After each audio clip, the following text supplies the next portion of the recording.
Le vice-premier ministre du Luxembourg, Étienne Schneider, est le grand témoin de 64 minutes. Merci d'être avec nous. Vous êtes aussi ministre luxembourgeois en charge de l'économie, de la sécurité intérieure et de la défense.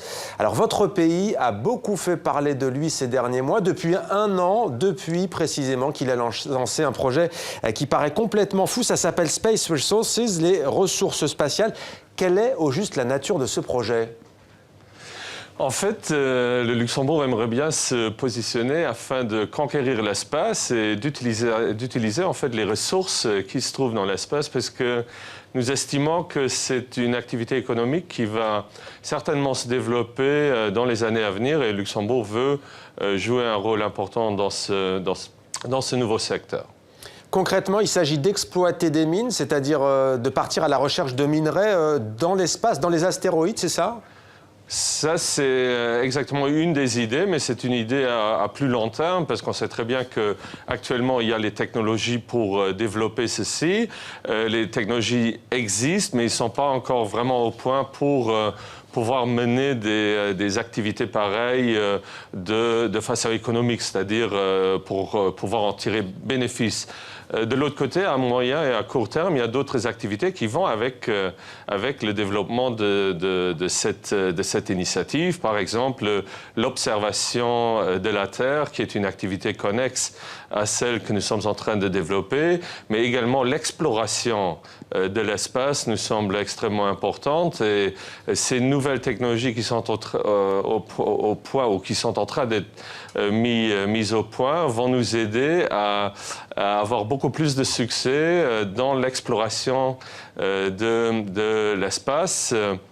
Et donc, c'est aussi une activité qui nous intéresse beaucoup. Il faut savoir que le Luxembourg est actif dans le domaine spatial, en fait, depuis les années 80, lorsque nous avons créé la société SES, qui est actuellement la société la plus importante dans le domaine des satellites commerciaux.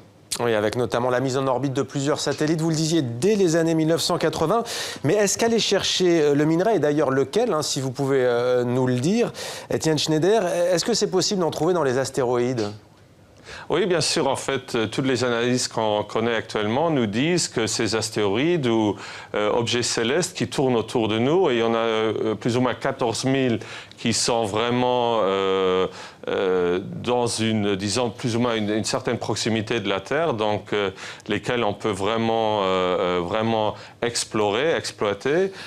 En fait, pas tous ces astéroïdes, pas tous ces objets célestes, mais beaucoup d'entre eux contiennent beaucoup de terres rares, ce qu'on appelle les terres rares ici sur Terre. En fait, ils s'appellent terres rares parce qu'ils sont extrêmement rares, mais ils sont pourtant très utiles et très nécessaires dans le développement, par exemple, de tout ce qui est hardware dans le domaine des technologies de communication. Donc, on risque sur Terre d'avoir un manque de ces matériaux dans les années à venir. Donc, avec le développement futur de la digitalisation de notre économie, et donc il faut essayer de trouver d'autres approvisionnements, et l'espace nous semble être à long terme du moins une possibilité absolument réaliste pour combler aux besoins humains.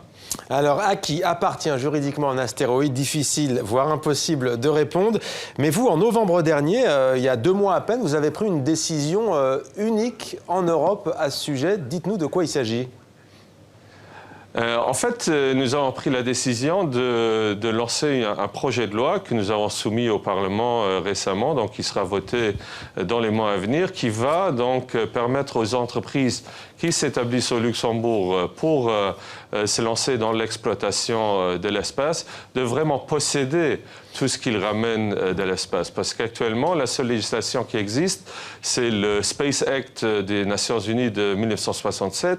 Et à l'époque, on ne parlait pas d'une possible attribution des matières qui se trouvent dans l'espace, parce qu'à l'époque, c'était vraiment du science fiction, donc personne n'y pensait. La seule chose qui a été décidée à l'époque, c'était vraiment qu'aucune nation pourrait s'approprier un astéroïde, y aller, y placer un drapeau et dire, ben voilà, ça appartient maintenant à mon pays. Donc, ce qu'on a fait au Luxembourg, c'est qu'on a essayé de trouver des parallèles avec la mer. En fait, la mer, les océans internationaux ne peuvent pas être attribué à un pays non plus, mais vous avez le droit d'y pêcher, vous avez le droit de posséder le poisson et les coquillages que vous ramenez dans vos pays respectifs. Donc, en fait, il y a des parallèles entre cette législation internationale qui existe ici sur Terre, qu'on a utilisée, en fait, pour y construire un cadre légal pour ce qui concerne les ressources qui se trouvent dans l'espace. Et en fait, ce travail, les analyses qu'on a fait, les analyses juridiques, on les a fait ensemble avec l'Université du Luxembourg, mais également avec les universités internationales et avec les experts internationaux. Donc, tout le monde nous dit que ce qu'on a fait, ce qu'on a proposé comme cadre légal est tout à fait légal et tout à fait raisonnable. Donc, ça donne une sécurité à tous ces investisseurs qui s'intéressent maintenant au Luxembourg pour s'implanter dans le cadre de cette initiative Space Resources Total U ici au Luxembourg. Un test grandeur nature, c'est pour quand? D'ici 10 ans à peine? Pardon? Premier test grandeur nature pour vous dans ce projet, c'est quand? On parle de 2025 peut-être? Non, en fait, les deux sociétés américaines qui sont en fait les leaders dans ce domaine, qui ont choisi le Luxembourg comme leur quartier généraux européen, ils ont en fait projeté de lancer des vaisseaux pour analyser les astéroïdes dès 2018 et 2020. Donc, ça va aller assez vite. Le nano-vaisseau qui sera en plus développé et construit ici au Luxembourg, il sera normalement lancé en 2018 et l'autre société prévoit un lancement d'une mission d'expertise, en fait, d'analyse en 2020. Mais pourquoi donc, Étienne Schneider, un pays plutôt riche comme le vôtre, le Luxembourg, qui est notamment connu pour son statut de place financière, pourquoi est-ce que vous vous lancez dans la relance, je dis bien la relance du secteur minier, parce que vous avez été historiquement au Luxembourg, on a tendance à l'oublier, une place forte aussi de l'exploitation minière. Pourquoi aujourd'hui ce projet ? Déjà parce qu'on a un passé historique dans le domaine de la minière, dans le domaine du minerai de fer sur Terre. Le Luxembourg était un des plus grands producteurs d'acier en Europe, jusque dans les années 70, où on a eu la grande crise de la sidérurgie. Après, on a dû se réinventer au Luxembourg, donc on a essayé de construire une place financière avec, je dirais, plutôt pas mal de succès. Ensuite, dans les années 80, on a essayé de diversifier un peu plus notre économie et on s'est lancé dans le domaine des satellites, entre autres, bien sûr qu'il y en a d'autres. Et depuis une dizaine d'années, on est en train de diversifier davantage notre économie dans le domaine des biotechnologies, dans le domaine des écotechnologies, des technologies vertes, donc dans le domaine de la logistique, de l'automobile, etc. Et en fait, l'idée m'est venue en 2012, quand j'ai fait une visite auprès de la NASA en Californie, en fait, de nous lancer également dans un nouveau domaine, dans celui des ressources spatiales. En fait, on a un cluster d'entreprises qui sont déjà actives au Luxembourg dans le domaine de l'espace, qui en fait tournent tous autour de SES au Luxembourg. Donc, il y a une trentaine d'entreprises qui sont actives au Luxembourg. On a donc un certain know-how en ce qui concerne l'espace. Et en fait, cette idée de se lancer dans un projet à très long terme m'a semblé extrêmement intéressante parce que on a les moyens pour se lancer dans cette aventure, je dirais. Et de deux, ça nous donne, si ça réussit, ça nous donne vraiment un nouveau secteur économique qui va soutenir l'économie luxembourgeoise pour longtemps. Eh bien, on suivra cette aventure et ce projet avec vous. Deux questions d'actualité maintenant qui vous concernent. Depuis le 1er janvier 2017, l'Union européenne et la Suisse ont mis en place des restrictions, des dispositifs qui enterreront de facto le sacro-saint secret bancaire. Votre pays a souvent été montré du doigt. Où en êtes-vous dans ce dossier ? Écoutez, le Luxembourg, ou du moins le gouvernement actuel, qui a pris fonction en décembre 2013, a tout de suite tout fait pour se conformer à tout ce qui concerne le droit international en matière de fiscalité. Nous sommes devenus quand même des early adopters, donc ceux qui travaillent activement à trouver des solutions à tous ces problèmes de fiscalité en Europe. Et actuellement, on essaye d'avancer. Et je dois vous dire qu'en tant que ministre de l'économie, moi je ne suis pas en charge des finances, mais en tant que ministre de l'économie, je peux vous dire qu'une façon de level playing field fiscal au niveau européen, au niveau de l'OCDE, va être un avantage certain pour Luxembourg, parce qu'il faut savoir que les taxes au Luxembourg sont pas les moins élevées. On est plutôt dans la moyenne de l'Union européenne, si on considère les différentes taxes que les entreprises doivent payer sur Luxembourg.